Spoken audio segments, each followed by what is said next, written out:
Shalom Aleichem, everyone. A good Moyed and a good Erev Yom Tov as well. We are continuing here in the Pele Yoetz, day number 227, Erev Chag, the last day Shvi Shel Pesach, and we are learning over here in the chapter of Hana, of pleasure, knowing how to benefit from other people here in this world. Hineki Chena Ish HaYareas Hashem, a person who fears Hashem. He fears and he's concerned not to stumble in one of these areas, chas v'shalom, where he takes money from someone or benefits from someone who doesn't really want to give or doesn't have the means to be able to give. It says in the Gemara, Adam nikar bakisai. A person is recognized, we can understand the essence of a person based on the way that he deals with his kis, his pocket, his money. This is one of the greatest ways to assess a person, who they are. If the Yetzer Hara does not win victoriously over this person when it comes to his money, and his personal pleasures, if he does not want to receive even a penny from anyone, where he is choishish, where he's concerned that maybe there's a little bit of isser, there's a little bit of prohibition that goes into this money over here, then you see you're dealing with a very special person. This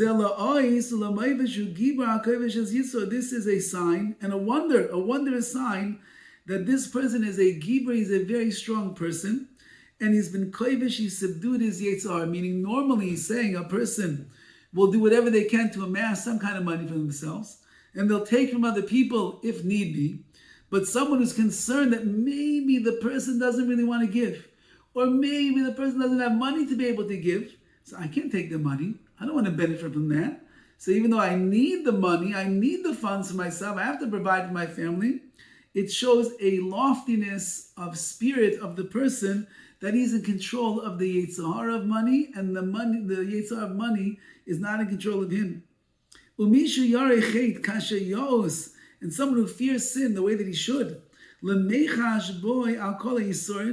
he's always concerned about trampling on isurim prohibitions, even on a doubt of a doubt, which means even on a small amount that he's doing something wrong. And so too when it comes to money, meaning in all the areas of his life, kashrus and Shabbos and tefillin and davening and lashon hara, all the like, he's very careful over there. And his fear of Hashem controls him so that he doesn't do the wrong thing. So too, says the Pele Yoetz, when it comes to mammonis, when it comes to money and taking from other people, he's got to be holding in the same place. He should never take a penny until it is 100% clear to him that the person that's giving him the money wants to wholeheartedly and could afford to give the money.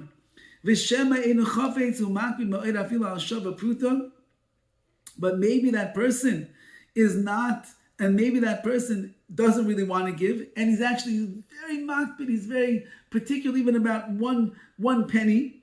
You can't always figure out from the way that you see things whether this person wants to give or doesn't want to give. If he shows him, you want money? Sure, it's my pleasure. Here you go. Take $1,000. I'm so happy to give it to you.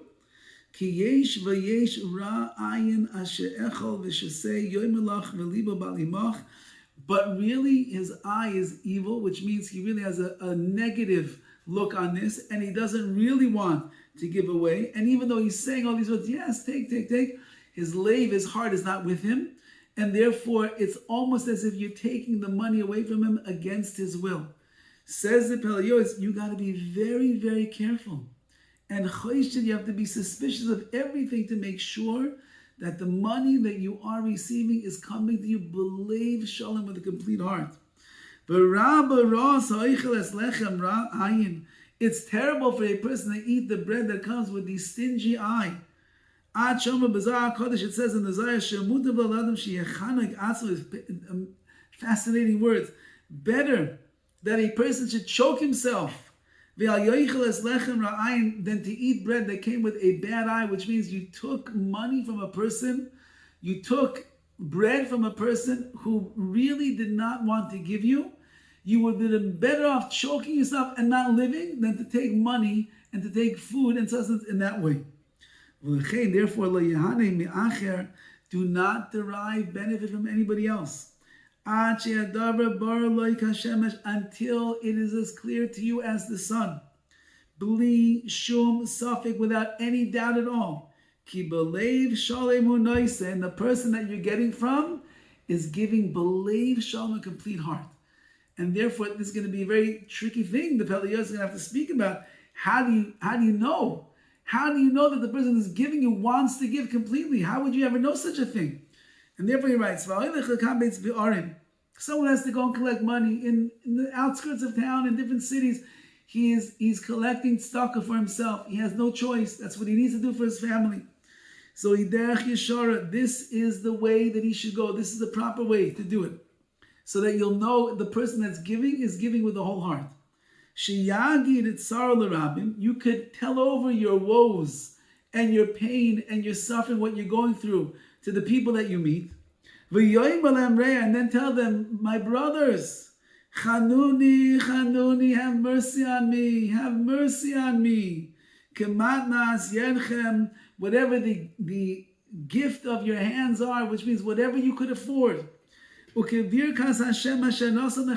Hashem has blessed you with money, I'm asking you, have pity on me, have mercy on me, and give me what you could afford to give. And whatever they give you, be satisfied with on the first time. Whatever they reach into the pockets, the guy pulls out a $20 bill, thank you very much. Another guy reaches in, he looks at his money, gives you $1, thank you very much. Another guy says, can I write you a check? And you say, yes, thank you very much. And he gives you a check, $180, $200, thank you very much. Believe Seder of Klal without putting any pressure on them at all. Don't pressure the person to give you more money. Because if you are, maybe it's not coming belev shalom with the whole heart. And then you run the risk of extorting money from them. Rather go and you could tell them your sad story and all the tzars that you're in and all the difficulties, and you're coming to them to help you because you have nowhere else to turn. Whatever they give you, I'm happy with. And then you can be certain and you can trust and be sure that whatever they gave you the first time, they gave belev shalom. The person gave you with whatever he felt that he could afford. Now maybe if you squeeze a little bit more, he'll give more. You're not allowed to squeeze, says the Pele Yoetz. Whatever you said, if you touched the heart, great. If you didn't touch the heart, too bad. Take whatever they have and with a smile on your face and be makabel and say, thank you very much. Because you know then you're getting money that is not going to have any isser, no prohibitions in it. Now, even though that it says, you're allowed to force people to give tzedakah, that's talking about someone who doesn't really need the tzedakah at this moment. What does that mean? Meaning, like, let's say there's a tax collector, a tzedakah collector in town, and he's going around the people and says, no, I'm collecting for the city funds, for the village. We have a tzedakah fund, a charity fund. We need the money. It's not like one poor man is coming in right now. I'm the guy by tzedakah. I'm the tzedakah collector. So on there, I'm allowed to force the person. I can squeeze out a little bit. They should give more. I can say, look, HaKadosh Baruch Hu bless you. Look at your house. Look at your car. Look at the $100,000 you spent on the Pesach hotel, or the $400,000 chasana that you're making. You can't help support the Hachnasas Kala we have in our town right now. You give me $1,000. You can do better than that. There are those who are involved in the world of tzedakah. They know when the person could afford to give more, and the Yetzar is confining them and making them not be able to give. So they say, you could do better than that. I know you could do better than that. You know you could do better than that also. You're allowed to. But if the person that's coming in and asking is because I'm a poor man and I need the money right now, and then you squeeze them for more, and you put pressure on them, and then they're giving because they're embarrassed. Because you force them with your words. You're like, are you kidding me? Look at your life and look at my life. Look at your house and look at my shack. Look at your car and look at my broken down vehicle over here. Look at your clothing and look at my tattered rags. That's all you're going to give me? And now you shame the person and you embarrass the person. And so now he feels like he has no choice. He has to give you. Says the Pele Yoetz, Aveira, you did an Aveira, V'gosel hu b'yado, and you stole from him.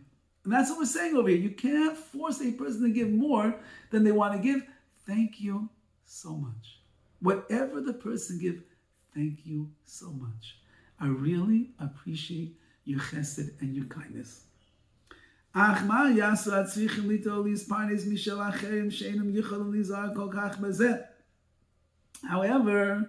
what are we going to do? The people that need to take money, and they need to rely upon the being provided by other people, and they're not able to be so particular about this, about putting pressure and the like.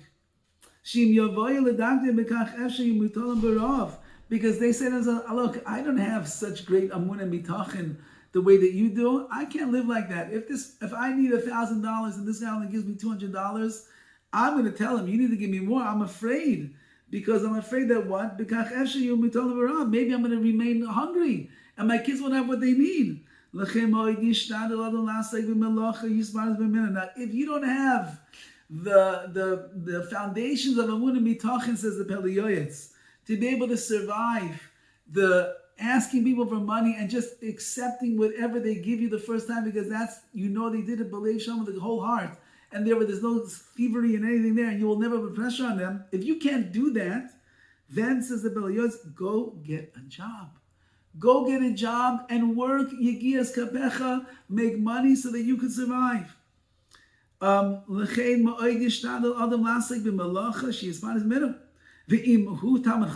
he's a Talmud Chacham, he's someone busy learning all day long. He can't go to work. It's going to stare. It's going to get in the way of his learning. Especially Bisman Azeh, he says, it's impossible to have Torah fixed and malach and work, which is only going to be temporary. It just doesn't work. Now, if it's not fitting for a Talmud Chacham in our days to go and get some kind of a job, nevertheless, at least,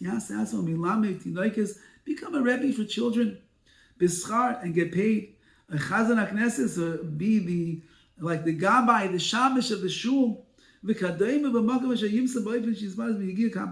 anything that you can do to be able to be provided with your sustenance from your own hard work, do. It's not so embarrassing to be a Rebbe. Not so embarrassing to be the Shamish, the Gabbai, the Shul. Not so embarrassing. And therefore, do that. Anyone who wants to benefit from other people, just be very careful that you do not enter into the world of doubtful thievery and the like. And don't cause that people have complaints against you and you're going to create a chil Hashem as a result of what you're doing. So it's a very, very tricky, slippery slope, says the Pele Yoetz, that a person can be going down. And therefore, the best thing that you can do if you don't have that strong amun and bitachon in place that you need, just go get a job and be able to provide for yourself as much as possible. And someone who trusts in Hashem, chesed will surround him. Anyone who seeks out HaKadosh Baruch Hu, they will not be lacking anything. It says in the Gemara, all of the sustenance of a person is already set aside, is already decided on Rosh Hashanah, besides for the money he's going to spend on a mitzvah. So all the money that you need to be able to provide for your food and your clothing and your lodging and your roof over your head, all of that, on Rosh Hashanah, Kodesh Baruch Hu decide how much you're going to have. Trust in Hashem. When it comes to mitzvahs, says the Gemara over there, You want to add on? Add on. Want to spend more money on Shabbos? Want to buy a nicer pair of tefillin? Want to put your kids in the best school so you can make sure they have the best education? Go for it. There you don't have to worry. That he'll rain down the money for such a thing. There are many, many messengers in this world for Hashem. There's a bazillion ways that a person can receive everything that HaKadosh Baruch Hu already set aside for them from the beginning of the year. Ein cheser, ein yeser. He will be lacking nothing, and he will not get a penny more. Everything will be exactly the way HaKadosh Baruch Hu wants it. So Klal Gadol, we're almost done. This is the major principle. Anybody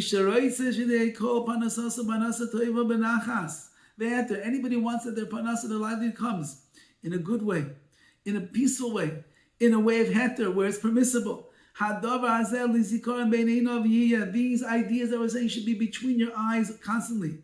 That you should get a job, and you should work, and you should be embarrassed if you need to, because that's what's more important. And if you do have to take a handout from somebody, only take if they're giving it, believe, shalom, a whole heart. Never pressure, never guilt them, never make them feel bad, because if you do and they give you the money afterwards, you're stealing from them. You don't want to be the cause of that.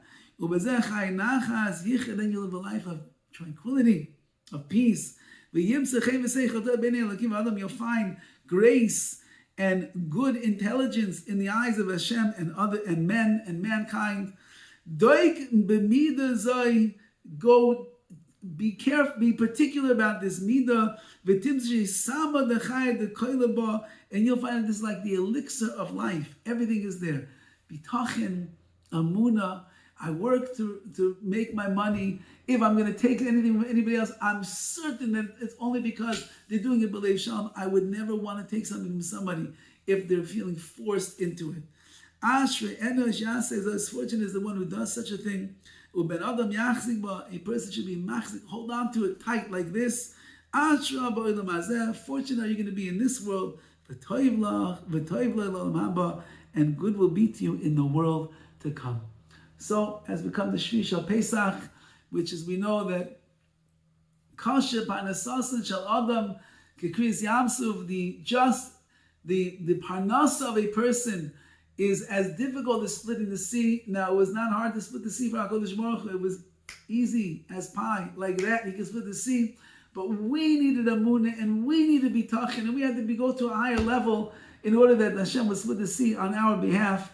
So too with Parnasa, if you have this Amunah, and you have this Bitachon, and you do things in the Ehrlich in the right way, so then you will be provided for yourself through your own hard work, and even if you take from others, it's only because you know the giving of b'leiv shalom. That's Amunah, Bitachon, Chesed Yisrael V'Veno. Have a wonderful, wonderful Yom Tov. All the best.